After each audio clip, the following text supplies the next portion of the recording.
Assalamualaikum warahmatullahi wabarakatuh. Perkenalkan, nama saya Muhammad Akmal Ramadan. Saya berasal dari kelas MJ Karyawan. Di sini saya akan menjelaskan tentang komponen-komponen penyusun komputer. Perlu diketahui, komputer sendiri adalah sebuah alat elektronika yang memiliki kemampuan untuk melakukan pengolahan data baik berupa teks, gambar, maupun suara untuk menghasilkan informasi. Dalam sebuah rangkaian komputer dibagi menjadi 3 bagian, yaitu hardware, software, dan firmware. Hardware sendiri atau yang disebut dengan perangkat keras adalah sebuah komponen pada sebuah komputer yang dapat dilihat atau berbentuk fisik. Lalu yang kedua ada software atau perangkat lunak adalah sebuah perangkat lunak yang berupa data-data yang terdapat di dalam sebuah komputer. Lalu yang ketiga ada firmware. Firmware sendiri adalah user yang menggunakan dan memanfaatkan komputer untuk kegiatan tertentu. Di dalam komponen hardware terbagi lagi menjadi 3 bagian, yaitu input device, processing unit, dan output device.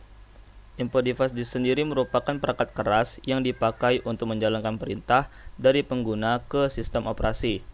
Lalu processing unit adalah perangkat atau peripheral komputer yang berfungsi untuk memproses atau mengolah informasi data dari input device.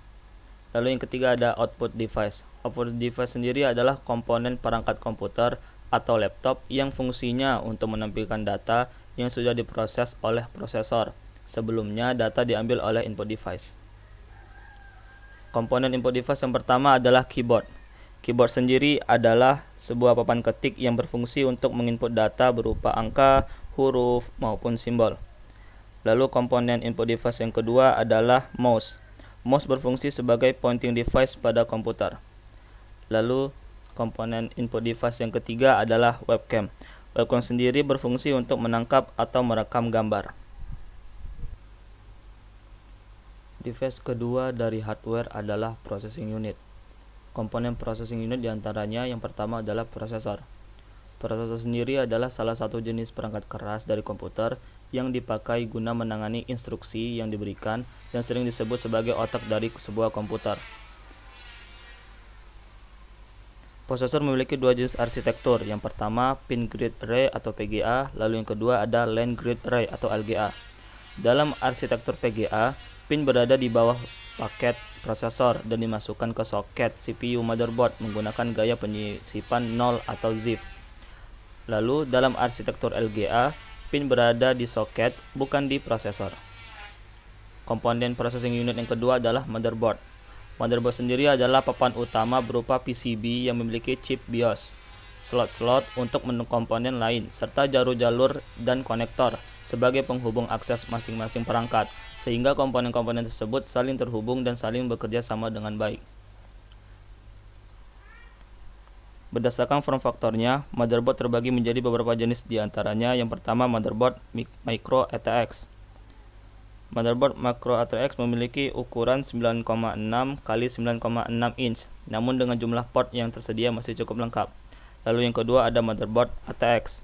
Motherboard ATX diciptakan oleh Intel di tahun 1995 yang memiliki ukuran 12 x 9,6 inch. Jumlah port yang tersedia sangat banyak dan menjadi motherboard yang mendominasi di pasaran. Yang ketiga ada motherboard mini ITX, yaitu memiliki ukuran 6,7 x 6,7 inch. Motherboard jenis micro ATX ini pertama kali diperkenalkan pada tahun 2001 oleh VIA Technology. Komponen dari processing unit yang ketiga adalah chipset. Chipset adalah kumpulan IC yang sangat kecil atau biasa disebut dengan chips yang saling bekerja sama satu sama lain untuk menunjang kinerja dari perangkat keras komputer. Di dalam sebuah motherboard terdapat dua chipset, yaitu chipset short bridge dan chipset north bridge.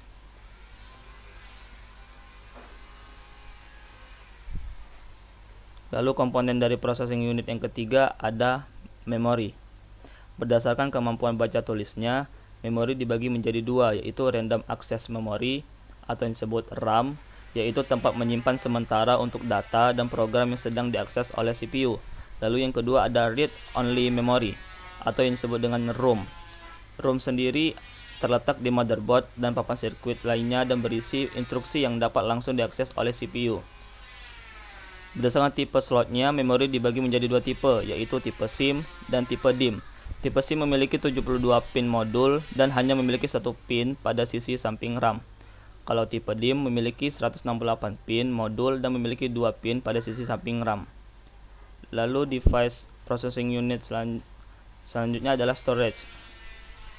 Salah satunya adalah hard disk. Hard disk adalah sebuah komponen yang ada pada komputer yang bertugas untuk menyimpan data dan terdiri dari piringan magnetis.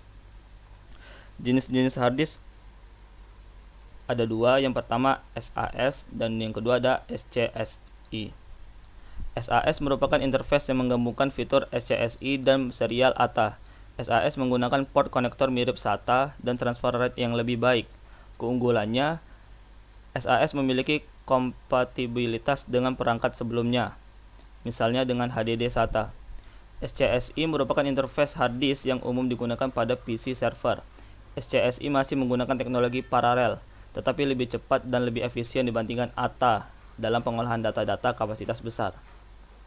Lalu jenis storage yang kedua adalah SSD.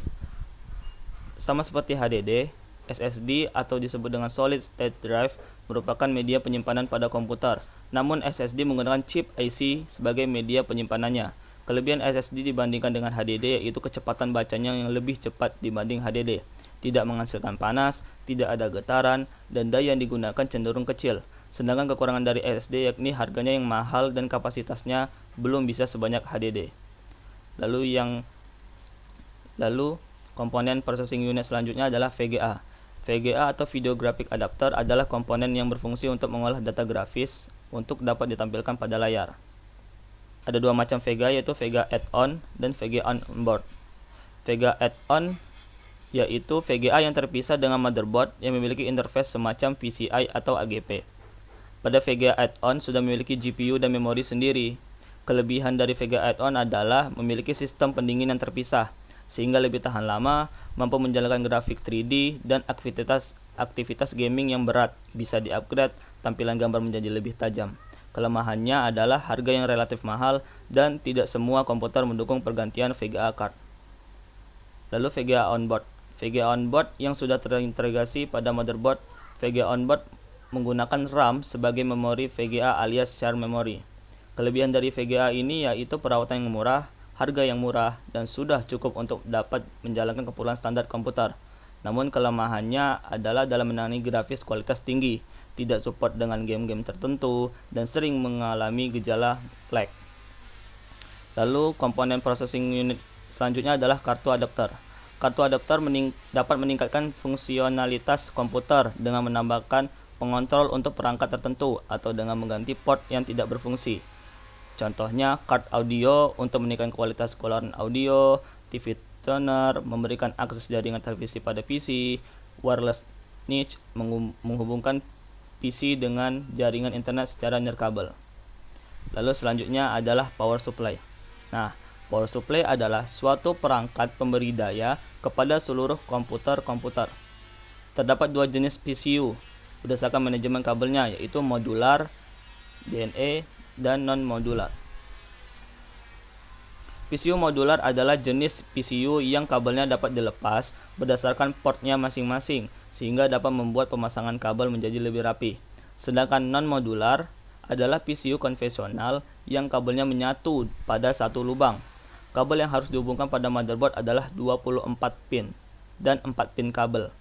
24 pin kabel dihubungkan untuk mengalirkan daya ke semua komponen pada motherboard dan 4 pin untuk mengaliri daya ke prosesor. Device ketiga dari hardware adalah output device. Komponen salah satunya yaitu monitor. Monitor adalah alat keluaran untuk menampilkan hasil proses data-data input dari komputer ke layar. Hasil keluaran dari monitor berupa grafis. Lalu yang kedua ada komponen speaker. Speaker adalah komponen keluaran untuk mengeluarkan hasil data-data input berupa suara. Lalu yang ketiga ada printer. Printer adalah komponen keluaran yang menampilkan data berupa gambar atau teks yang dicetak pada kertas. Lalu rangkaian komputer yang kedua adalah software. Software sendiri adalah perangkat komputer yang tidak dapat dilihat dan diraba secara fisik oleh indera manusia. Software pada umumnya juga dikenal dengan perangkat komputer yang berisi perintah atau instruksi yang bisa dimengerti oleh komputer. Perangkat lunak komputer terbagi menjadi dua, yaitu perangkat lunak sistem dan perangkat lunak aplikasi. Perangkat lunak sistem adalah perangkat lunak komputer yang berhubungan langsung dengan komponen-komponen perangkat keras komputer, baik dalam pemrogramannya maupun perawatannya. Perangkat lunak sistem pada komputer antara lain adalah sistem operasi, bahasa pemrograman, dan program utility. Perangkat lunak aplikasi. Perangkat lunak aplikasi berfungsi untuk membantu manusia atau pengguna komputer dalam menyelesaikan pekerjaannya di suatu bidang tertentu. Contohnya, Microsoft Word untuk aplikasi pengolah dokumen, Adobe Photoshop, aplikasi pengolah grafis, dan lain-lain. Lalu rangkaian komputer ketiga adalah brainware. Brainware sendiri adalah manusia atau disebut dengan pengguna ataupun user yang menggunakan perangkat-perangkat komputer, baik perangkat keras maupun perangkat lunak komputer. Mungkin itu saja, sekian dari saya. Maaf apabila ada salah-salah kata. Assalamualaikum warahmatullahi wabarakatuh.